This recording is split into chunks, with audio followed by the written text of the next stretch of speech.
Imagine a football team so desperate for a win that their defense holds a secret huddle among themselves, far from the coach's prying ears. It's like the players are taking charge of their own destiny. But here's where it gets controversial. Could this self-reflective move really turn the tide for the New York Jets? Or is it just a band-aid on a bigger problem? Let's dive in and unpack this intriguing story from the NFL trenches. The Jets have achieved something unprecedented in NFL history since turnovers started being officially recorded back in 1933. They've kicked off the season by playing 5 straight games without forcing a single turnover from their opponents.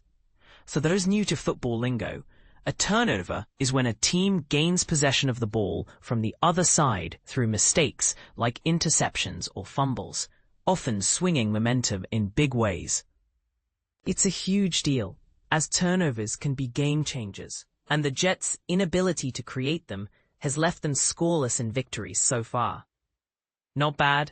Well, another game without a turnover this Sunday against the Denver Broncos in London would tie the record set by the 2018 San Francisco 49ers, who went an astonishing 6 games in a row without a single forced turnover. With the pressure mounting to snag not just a turnover, but crucially, a win, the Jets' defensive squad organized a players-only meeting before jetting off to England.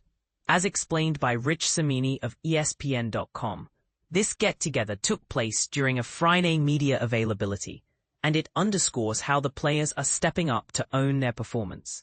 Jets defensive end Jermaine Johnson, who's set to make his comeback after sitting out 3 games due to an ankle injury, spilled the details on the meeting. In his words, per Cimini, everybody was on the same page. He emphasized the need to improve collectively. We have to be better. We can't be the reason we lose. That can't happen. We have too much talent. Johnson also praised head coach Aaron Glenn for fostering a strong culture, saying, "Coach has had our back as far as how he runs this thing, instilling a certain culture in here. We have to have his back by putting a good product out there. That's our job." We definitely take full accountability. It's a powerful reminder that accountability starts from within, and this kind of internal initiative could be a spark for change. Think of it as the team rallying like a family business addressing its shortcomings. Earlier in the week, defensive tackle Quinnen Williams didn't mince words, laying the blame for the Jets' 0-5 record squarely on the defense.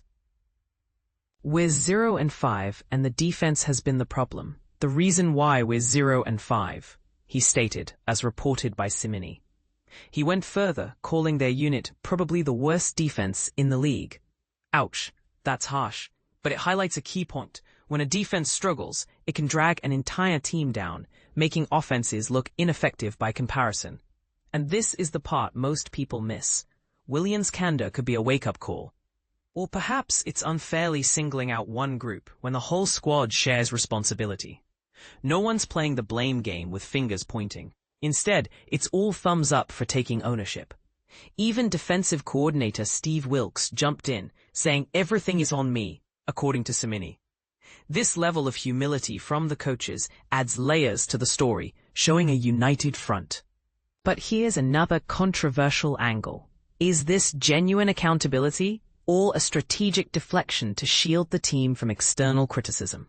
During last week's defeat to the Dallas Cowboys, a 37-22 final that felt closer than the 30-3 scoreline suggested late in the third quarter, rumors started swirling about Glenn potentially being a one-season wonder with the Jets. While that outcome seems unlikely, a victory would certainly quell the noise, especially the Jets have 2 upcoming games against more beatable opponents, at home against the Carolina Panthers and away at Cincinnati.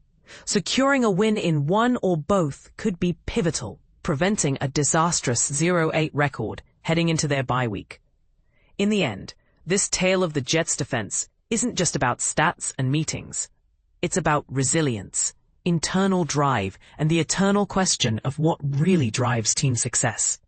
But here's a thought. Should players take matters into their own hands like this, or is it the coach's ultimate responsibility? And do you think the defense is truly the root of all evil? Or is there more to the story? Share your takes in the comments. Do you agree with Williams' blunt assessment or disagree? Let's get the conversation going.